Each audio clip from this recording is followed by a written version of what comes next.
In this video, I will show you how to send money from Wise to N26.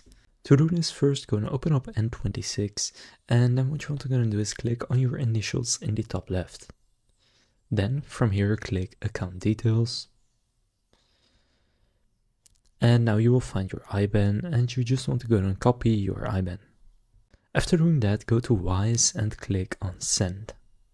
From there select Add a Recipient and select your currency, which for me is Euro. Then select Enter Bank Details. Then if it's your N26 account, select Myself. If it's someone else's, then click Someone Else. Then from here, set the full name of the account holder to your name if it is your account, and then go and paste in the IBAN. Then after doing that, click Confirm.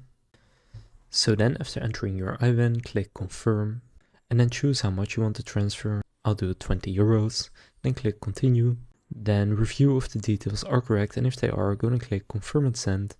And then you will see the money has been sent. Now click Got It.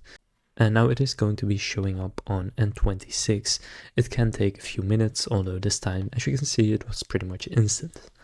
So that's how to send money from Wise to N26.